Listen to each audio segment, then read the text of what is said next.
I'm on the lovely island of Barra.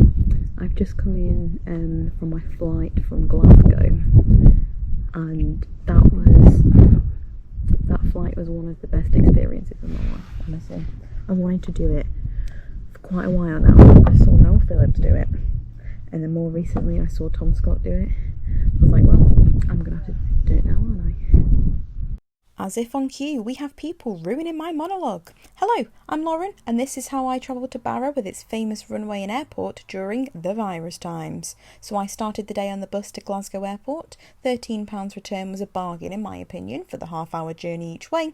After getting off the bus, it took me exactly 10 minutes to get my printed boarding pass and go through security, so I didn't even need the fast track that my ticket included. I had already checked in online and I didn't have any hold luggage, but I did want a printed boarding pass as a keepsake. Following that, I got some porridge and matcha to start the day in a very Scottish-Japanese fusion sort of way. I also bought some snacks, as I suspected there would not be many food options for me, and it was one less thing to worry about during my trip. Every UK airport experience has to include a visit to WH Smith, of course. I'm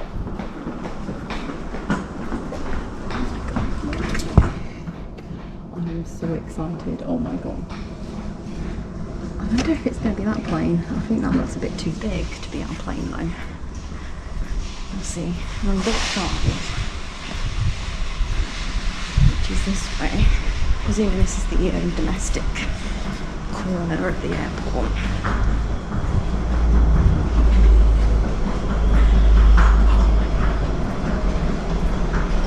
I don't know if it's going to be here. No, it's not that one. It's a bit too big. I think it's going to be like the smallest plane that I've ever been on. Let's see, like on 7. I think I'm trying to get a window seat. So let's see if I'm successful. I also got a printed boarding pass. After some time waiting in the waiting room, it was time to board the lovely Twin Otter taking us up to Barra. At this point, I hadn't been on a plane for around 10 months, so I was beyond giddy and excited just to be back on the tarmac, let alone take this flight I've been wanting to do for so long.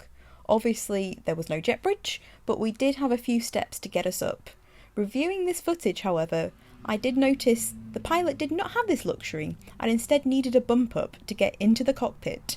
I am presuming one of the first things you learn whilst training as a pilot is how to get into the cockpit like a badass. Outbound, I was in seat 7C, the emergency exit flip out seat on the right hand side. Come to think of it, I haven't been to a cinema for months either. Anyway, I was expecting a full lecture on the responsibilities of sitting in the exit row, but nope. There also wasn't much of a safety briefing for the aircraft, just a quick look at your safety card. To give them credit, there was more of a proper safety briefing on the return branch, but I'm not sure why there wasn't one on the way out.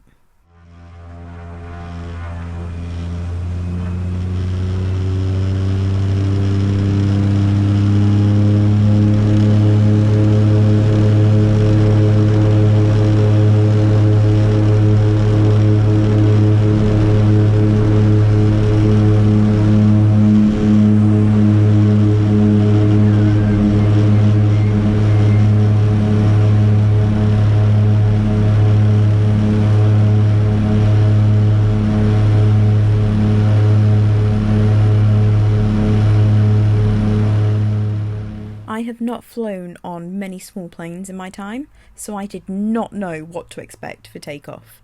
Would it be like a commercial jet I have been on so many times before, or a rickety propeller plane similar to the ones I hear whizzing near my house? Honestly, and my mum still doesn't believe me when I say this, it was so smooth and just like any other flight I've been on. Loud, yes, but with minimal bumping around. Now, when I went, it was a lovely and calm summer's day, so it is likely that it wouldn't be the case if the weather was worse, but I was lucky.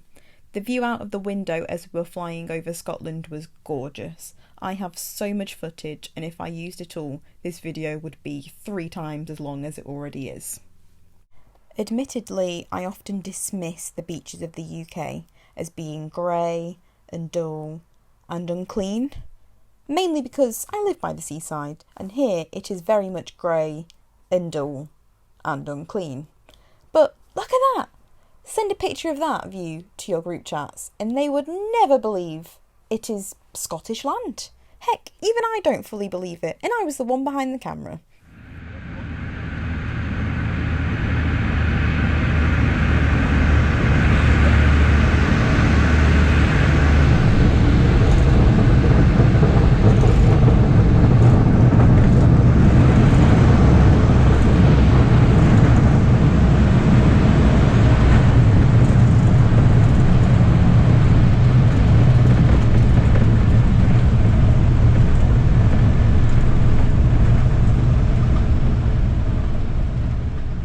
The London experience was one of the main reasons for my expedition.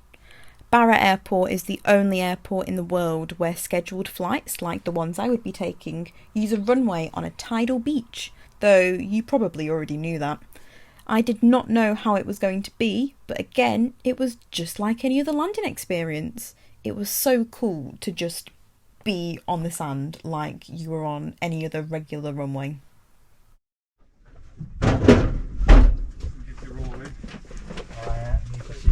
Chocks then?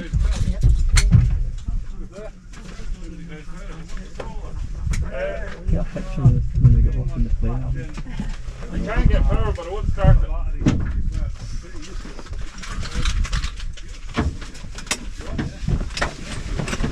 Thank you. Switch your head on the way out.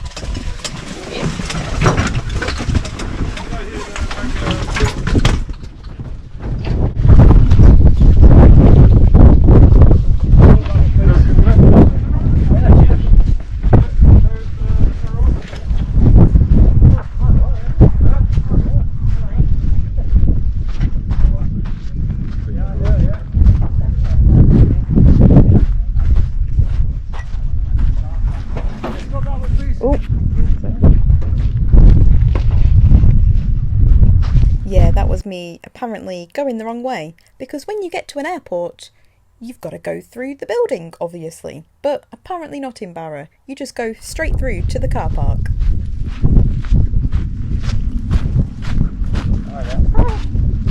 Pass that wee wagon on out to the left. Okay, thank you. I then walked off the beach and into baggage reclaim, aka a reworked bus shelter. Reduce, reuse, recycle, I suppose.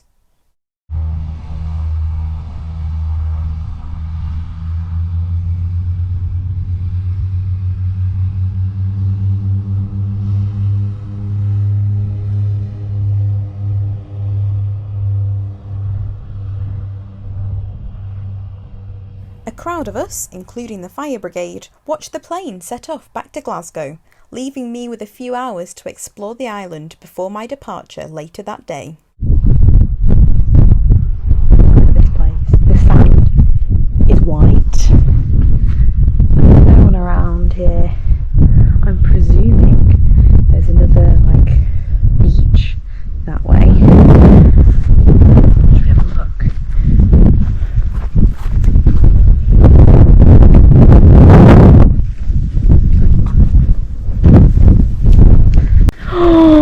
Oh my god.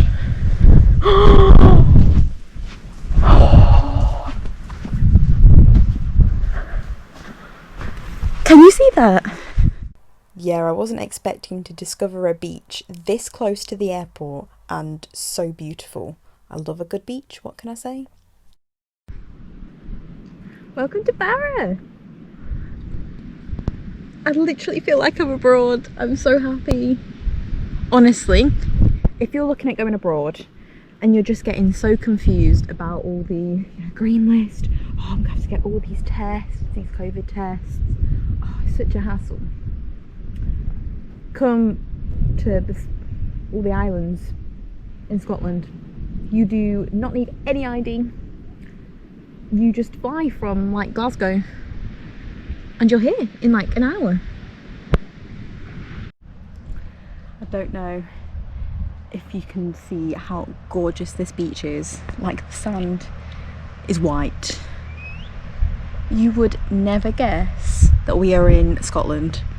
The rest of my trip consisted of reading a book, taking pictures, spotting jellyfish, eating snacks, and vibing, quite frankly. and before I knew it, I'd be back at the airport, which is literally just a check-in desk and an unopened cafe. There were 2 flights leaving Barra within half an hour of each other. I got the latest flight I could for that day, as the times are obviously limited based on when low tide is. So there was a flight at 14:15 and one at 14:45, but the 14:15 one was delayed and the flight I was booked on left before that one. This meant that the little cafe/waiting room/departure gate was a little more crowded than presumably it usually is, with a lone lady checking luggage in and a vending machine working overtime.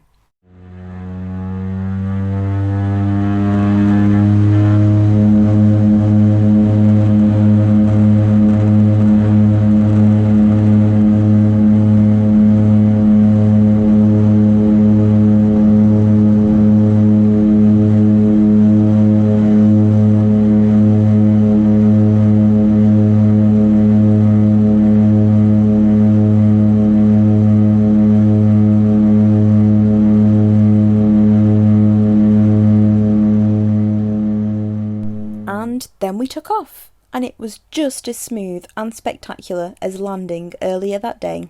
I really wish I had longer to spend on the island, as there was so much I was unable to explore, including the main town, Castle Bay. I was at the front of the plane this time, in seat 2A, so I had a splendid view of the propeller and the open cockpit.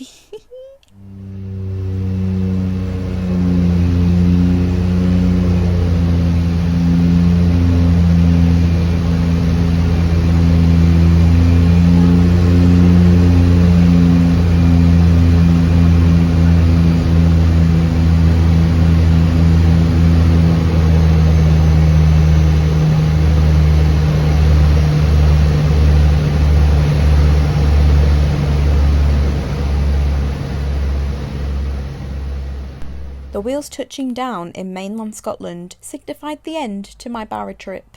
But how much did it cost? Loganair has 3 pricing tiers, but it seems that for their Barra flights they only charge the most expensive fare, Fly Flex Plus. With your ticket you get 30 kilos of hold luggage, 6 kilos of hand luggage, fast track security, a fully changeable ticket and missed flight protection, all for £80 each way, which I think is expensive for the distance, but totally worth it for the experience. Walking through baggage reclaim, and I'm just by myself. No border control, no bags to collect, just straight through to arrivals and to the airport bus. I left my hotel at 8 AM and I was back by 5 PM. A working day spent in paradise.